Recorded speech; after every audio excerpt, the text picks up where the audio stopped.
Muy buenas noches. Hoy vamos a hablar sobre las fuentes de los derechos humanos. Cuando nos referimos, cuando nos referimos a las fuentes de los derechos humanos, tenemos que establecer de dónde nacen, de dónde se originan los mismos, no debiendo partir de lo clásico de las fuentes del derecho en general, tales como formales, reales o materiales e históricas, sino debemos partir de la dignidad del hombre, para tener una diversidad de fuentes que aparecen contenidas no solo en el derecho interno, sino en el derecho internacional.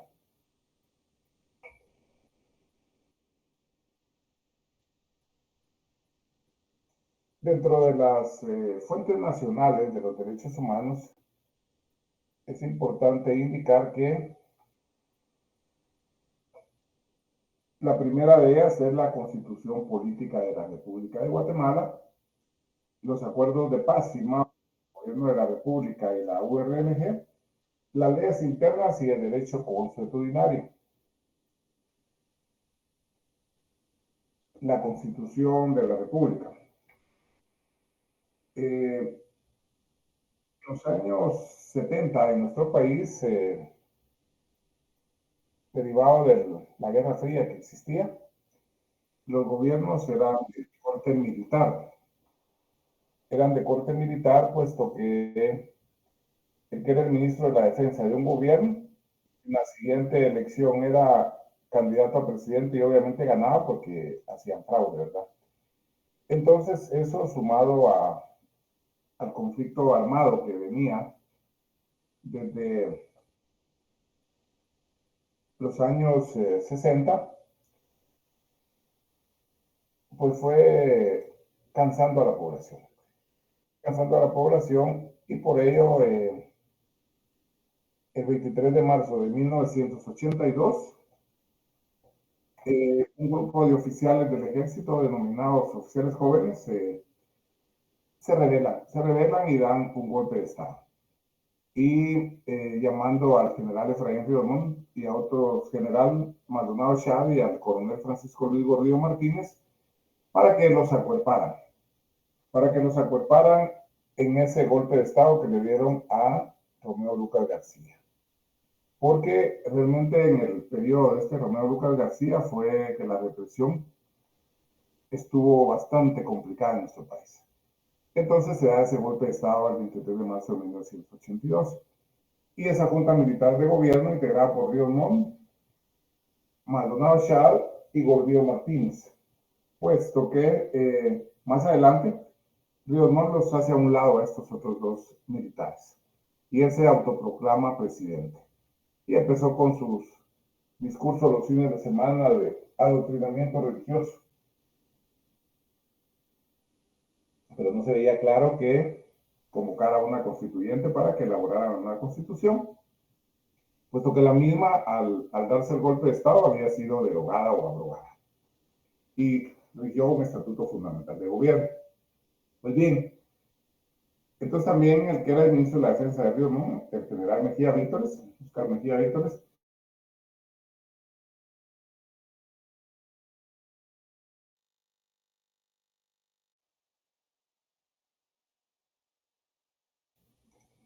y posteriormente este señor convoca una Asamblea Nacional Constituyente. Asamblea Nacional Constituyente que empieza a trabajar para elaborar la constitución que hasta el momento nos rige. Y la decretan el 31 de mayo de 1985 y entra en vigencia el 14 de enero de 1986. Pues es así que en dicha constitución se establecen algunas figuras novedosas como el Procurador de Derechos Humanos que no existía anteriormente. Asimismo se establecen derechos humanos, derechos sociales, derechos, todo tipo de derechos, ¿verdad? Que atinentes a la población guatemalteca y por ello es que es tan importante la Constitución. En ese sentido, se dice que la Constitución es la fuente más importante del derecho, que en la misma se garantizan todos los derechos, libertades y garantías de las personas. Constituye la Carta Magna de nuestro país, interpretación que le ha dado la Corte de Constitucionalidad, puesto que en el título 2, Derechos Humanos, ha sido sometido a dicho Tribunal Constitucional, puesto que el título 2, Derechos Humanos, ha dictado varios fallos, la CC, en ese sentido. Vamos a mencionar únicamente dos. El primero de ellos, contenido en la Gaceta 121, expediente 5711-2013. Fecha de la sentencia, 7 de julio de 2016, en la cual resolvió lo siguiente. El asidero que paulatinamente se ha ido construyendo en el ámbito del derecho internacional de los derechos humanos respecto a la referida consulta forma parte del bloque de constitucionalidad guatemalteco, que esta Corte ha identificado como un conjunto normativo que contiene principios o disposiciones materialmente constitucionales, tanto las contenidas expresamente en el texto fundamental como las existentes fuera de este.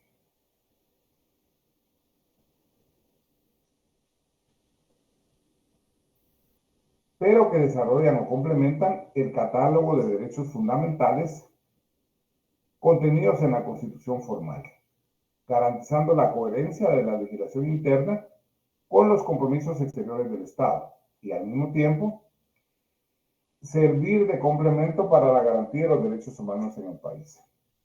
Asimismo, la sentencia dictada dentro del expediente 1822-2011 y el segundo de ellos, contenido en la Gaceta 95, expediente 1105-2008, sentencia de fecha 17 de febrero de 2010, en el cual resolvió de la siguiente manera. Los derechos humanos, económicos, sociales y culturales son derechos universales, indivisibles, interdependientes e interrelacionados, los cuales deben ser respetados, garantizados, protegidos y promocionados por el Estado, nación correspondiente. No son meras aspiraciones políticas, sino verdaderas conductas positivas, ejecutivas o activas, en algunos casos de efectos inmediatos y otros de carácter progresivo, tendientes a satisfacer aquellas necesidades mínimas vitales de la población en general, contenido mínimo esencial del derecho, creando o generando las condiciones para que las personas accedan a tales derechos y cuyo resultado no debe depender únicamente de la disponibilidad de recursos económicos, aunque claro está, sí depende del desarrollo económico de un país. En segundo término, tenemos como fuente del derecho interna o nacional los acuerdos de paz firmados entre el Gobierno de la República y la Unidad Revolucionaria Nacional Guatemalteca. A estos acuerdos fue necesario llegar, derivado que en Guatemala se produjo un conflicto armado interno. Un conflicto armado interno de 1960 a 1994, el cual se originó el 13 de noviembre de 1960, cuando un grupo de oficiales del ejército, insatisfechos con el gobierno del general Miguel Yrigoyen Fuentes, organizaron un movimiento a efectos de derrocarlo, comprometiéndose un número elevado de oficiales del ejército a apoyar el mismo. Sin embargo, por diversos factores, tales como mala planificación, deficiente conducción del alzamiento, los alzados se replegaron en las zonas de Zacapa y Puerto Varas, las zonas militares de Zacapa y Puerto Varas, donde fueron abatidos. La mayoría de oficiales comprometidos con dicha revuelta se rindió y posteriormente se reintegraron a la vida legal, pero un grupo de ellos se refugió en Honduras y El Salvador y optó por continuar la lucha armada. Dentro de los dirigentes figuraban Luis Turcio Lima, Marco Antonio León Sosa, Alejandro de León Aragón, Luis Trejo Esquivel, Vicente Loarca y Francisco Armendáriz, habiendo tomado la decisión de organizarse como guerrilla, y en lugar de intentar otro golpe de Estado para derrocar al gobierno, se cambió por la búsqueda de cambios sociales y políticos, y para ello fueron cambiando su forma de organización, dándose el surgimiento de otros grupos guerrilleros en diversas regiones del país, que al final se integraron en la Unidad Revolucionaria Nacional Guatemalteca, o URNG, quien firmó con el gobierno 12 acuerdos de paz entre los años 1994 y 1996. Pues los grupos que existían eran las FARC, Fuerzas Armadas Rebeldes, la ORPA, Organización Revolucionaria del Pueblo en Armas, el PGT, Partido Guatemalteco del Trabajo, y el EGP, Ejército Guerrillero de los Pobres. Esos cuatro grupos se unen y se forman la URNG. Y este proceso se inicia en la isla Contadora en Panamá en el año 1983 y continuó en el año 86, ya cuando era un gobierno civil encabezado por Vinicio Cerezo Arevalo. Empiezan los tratados de Esquipulas I, Esquipulas II. Posteriormente, el 6 y 7 de agosto de 1987, en la cumbre de presidentes centroamericanos, se firma el primer acuerdo denominado Acuerdo de Esquipulas II. Posterior a ello, se dieron los eventos que colaborarían en el avance hacia la paz, siendo estos instalación en Guatemala de la Comisión Nacional de Reconciliación en el mes de octubre de 1987.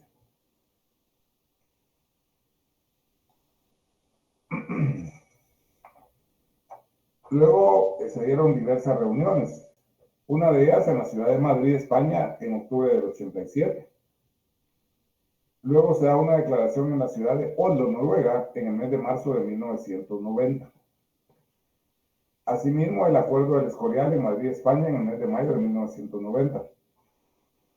Luego, el Acuerdo Marco de Democratización para la Búsqueda de la Paz por Medios Políticos, Querétaro, México, en 1991. Y en el año 1994 se da el Acuerdo Global de Derechos Humanos, en el cual el gobierno se compromete a garantizar y promover dichos derechos. Finalmente, el Acuerdo de Paz Firme y Duradera fue firmado el 29 de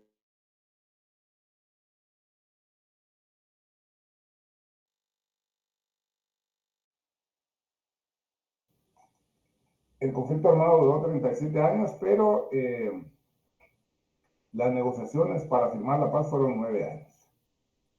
Lamentablemente, muchas de esas situaciones que se plasmaron en los acuerdos de paz se incumplieron por los gobiernos posteriores.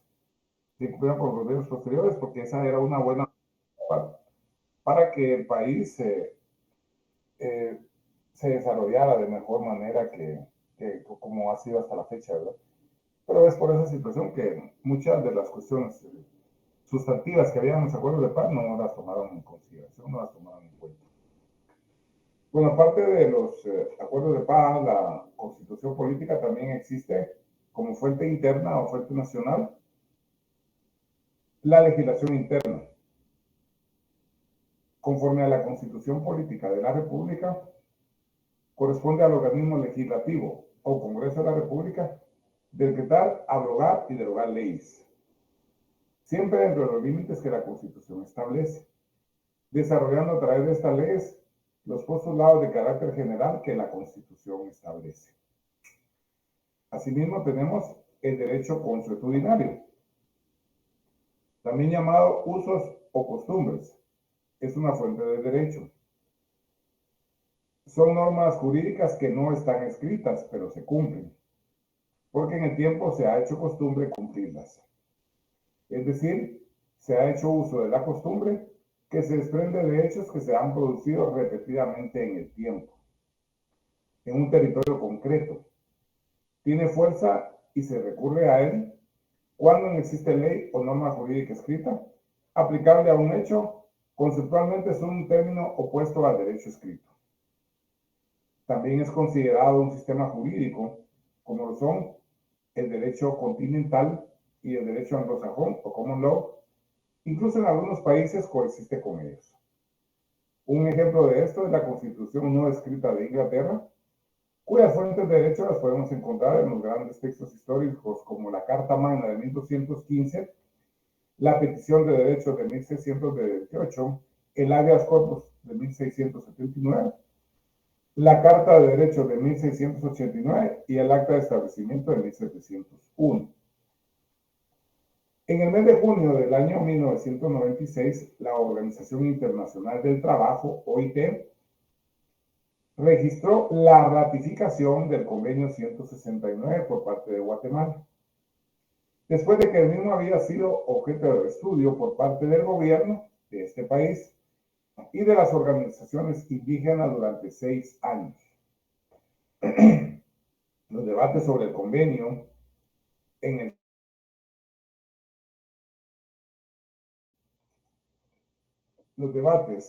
sobre el convenio 169 en el seno del Congreso habían sido largos y serios, y las decisiones de la Corte de Constitucionalidad habían sido de gran importancia para su posterior ratificación, la cual se realizó por medio del decreto 9-96 del Congreso, sirviendo el contenido del convenio de orientador en los acuerdos de paz, denominado Acuerdo sobre Identidad y Derechos de los Pueblos Indígenas, celebrado entre el gobierno de Guatemala y la URNG.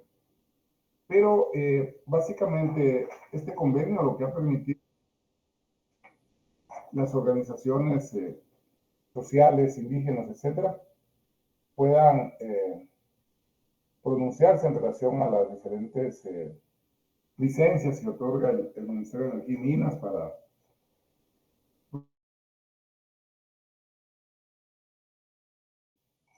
situaciones como extracción minera, hidroeléctricas y todo, obligando a que se dé la consulta popular, que sea una consulta popular de la población que va a ser afectada por la instauración o instalación de minas o hidroeléctricas.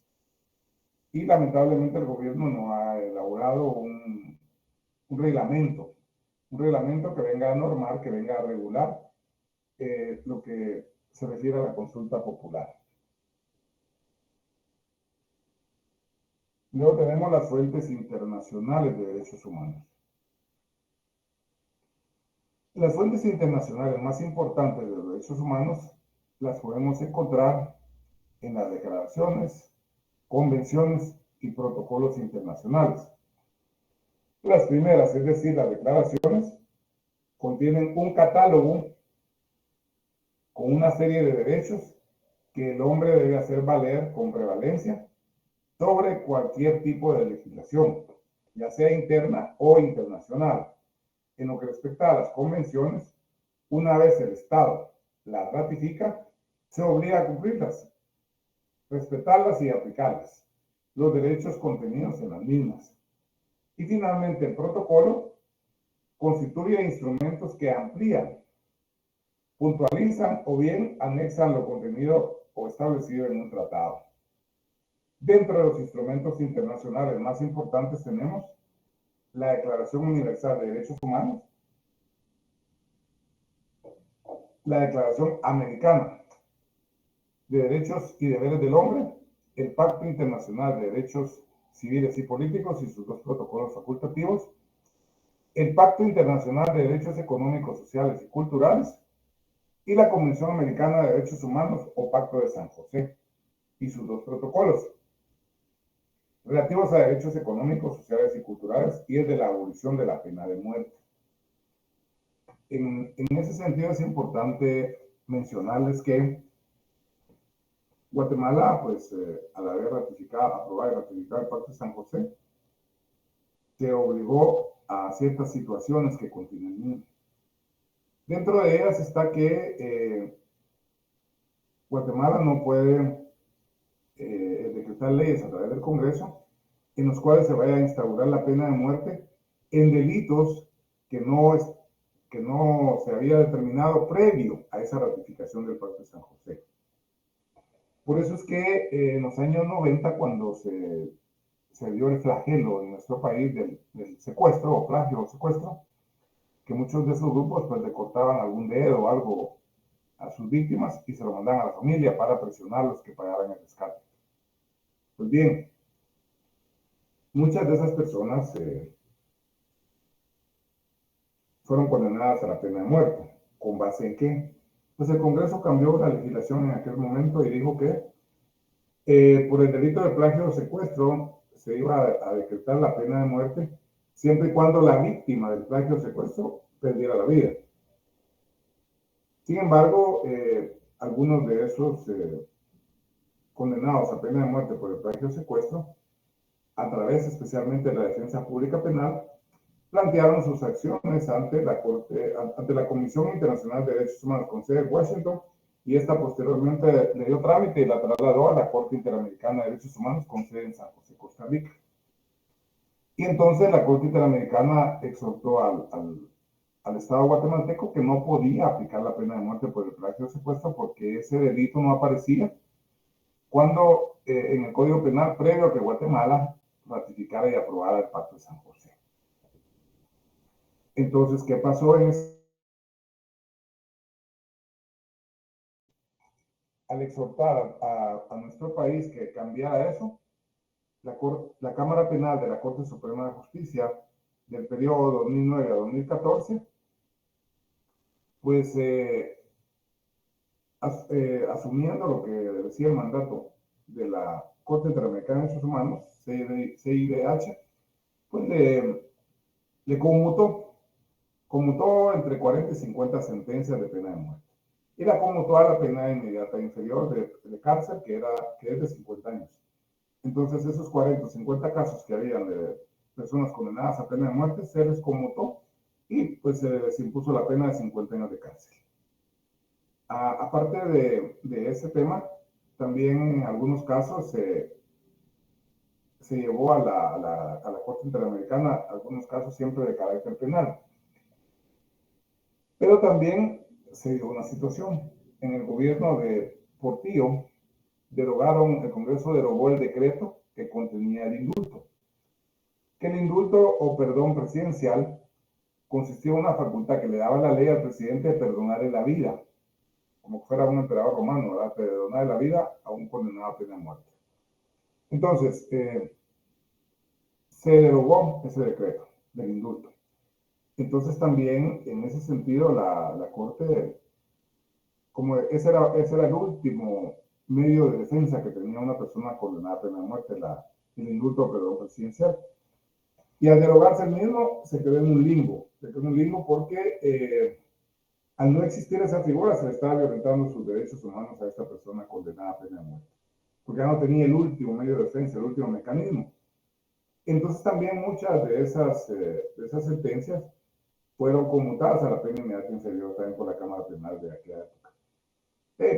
Bajando los 50 años en lugar de la pena de muerte, porque si no quedaba en el aire, ¿verdad? Quedaba en el limbo eso porque no se podía hacer nada, derivado que no existe eso. Por eso es que cuando vienen los eventos electorales, hay un montón de candidatos que ofrecen la pena de muerte, etcétera, etcétera, pero no cabe, es puro populismo, porque eso no cabe mientras no esté el indulto.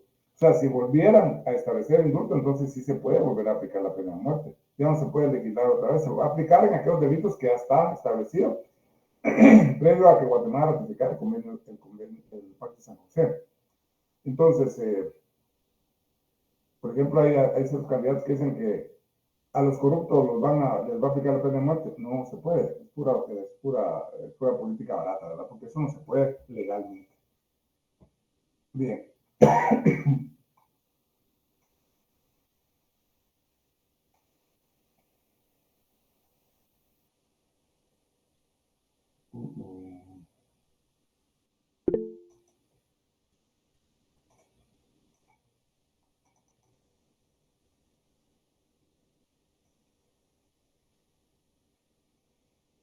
Luego tenemos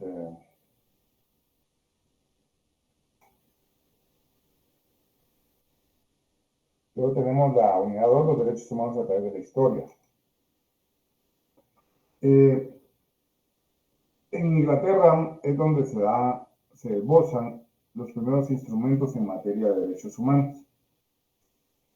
El primero de ellos es la que se conoce como Carta Baronum o Carta Magna.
Lick, ¿está ahí?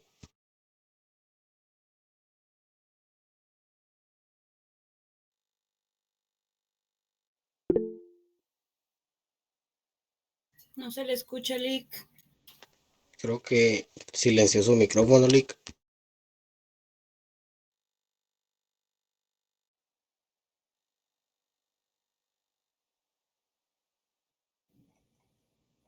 Sí, me está dando problema, me dio en la primera clase este bendito micrófono.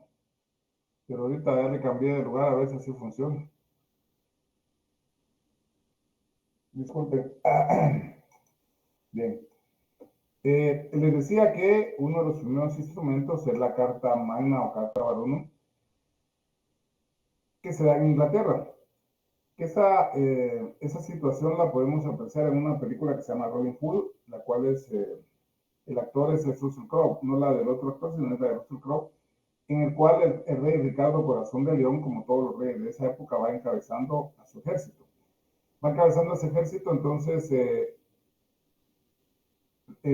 muere en batalla, ¿verdad? Muere en batalla, entonces un grupo de sus soldados llevan la corona a la madre de Ricardo Corazón de León y se la entregan. Y entonces asciende al trono su hermano Juan Sitierra. Juan Sitierra que le llamaban así porque era mal administrado, entonces los diferentes bienes inmuebles que le daban sus padres los vendía, los perdía por cualquier situación, entonces por eso se le denominó así Juan Sitierra. Pues este señor empieza a imponer tributos, a imponer impuestos, valga la redundancia, y los nobles del reino se rebelan. Se rebelan y le hacen una revuelta y lo obligan a que quite eso. Pero también al mismo tiempo le obligan a que emita una carta magna. Y por ello él se vio obligado a decretar la carta magna de Juan Sitierra. Y tiene el nombre de él porque él fue el que la tuvo que decretar debido a la presión de los nobles, de los varones nobles. Y mediante la misma, lo importante de esa carta es que se regula por primera vez el habeas corpus o exhibición personal. Ese es el mejor logro, digamos, de esa carta. Pero aparte de esa carta, también habían otros instrumentos. El llamado Petition of Rights de 1628. Ese fue un hito histórico reconocido en el desarrollo de los derechos humanos, que haciendo la traducción es petición de derecho, y fue elaborada por el Parlamento inglés y enviada a Carlos I como una declaración de libertades civiles. Luego de ese se crea el Habeas Corpus Act en 1679.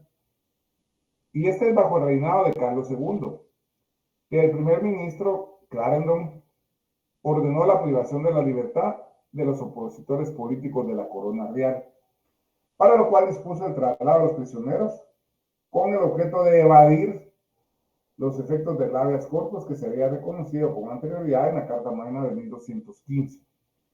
Es decir, siempre, como decimos en buen chapín, echa la ley, echa la trampa, ¿verdad? Como existía esto, estaban viendo cómo evadía los efectos del habeas corpus que había sido reconocido en la Carta Magna. Y luego, el último instrumento inglés se denomina Bill of Rights de 1688. Ahí lo que se da es un conflicto entre la nobleza, la burguesía y el rey. Y es cuando surge la figura de un señor que se llamaba Oliver Cromwell, quien organiza un ejército y le hace la guerra al rey de Inglaterra. Y se enfrenta a él. Y lo derrota. Lo derrota y entonces eso provoca que lo enjuicie y condena a muerte. Y se denomina o se autodenomina él Lord Protector, instaurando la república por primera vez en Inglaterra. Como ustedes saben, en Inglaterra pues sigue con monarquía, y en aquel momento ese señor logró, obviamente capturando al rey, enjuiciándolo y condenándolo a la pena de muerte, logró derrocar a esa monarquía. Pero posteriormente con otros eventos, con otros acontecimientos, pues se vuelve a instaurar esa monarquía en Inglaterra, la que persiste hasta la fecha, ¿verdad? Que hay mucha gente que no está de acuerdo porque representa un alto costo de mantenimiento y son personas que no trabajan, ¿verdad? Sino que hay un presupuesto del Estado que sirve para vivir con los mejores lujos. Y una situación similar fue la que se dio, así como esta que lo condenaron a muerte, se dio en Francia, perdón, en París, Francia, cuando se da la Revolución Francesa de 1789, que precisamente se conmemora en el mes de julio, en la cual existía una cárcel, la Bastilla, pero había mucha violación de derechos humanos, había torturas, había muertes, etc. Entonces la población francesa se rebela y derrocan a María Antonieta, que era la reina de ese tiempo, ¿verdad? Y la llevan a la hoguera. Y eso precisamente fue lo que se vio ahorita en la inauguración de los Juegos Olímpicos, ¿verdad? Con parte de los hechos históricos de Francia, presentaron eso de cuando se derroca a esta señora y se da lo de la Bastilla. Y donde estaba la Bastilla, que era una cárcel, pues ahora hay un monumento, ¿verdad? Hay un monumento porque ya obviamente esa Bastilla pasó a la historia, porque como tanto en Francia como en otros países, pues había las cárceles, había muchas torturas en contra de los seres humanos y obviamente con todas las declaraciones de derechos humanos que han venido a través de la historia, pues se dejaron sin efecto todas esas situaciones.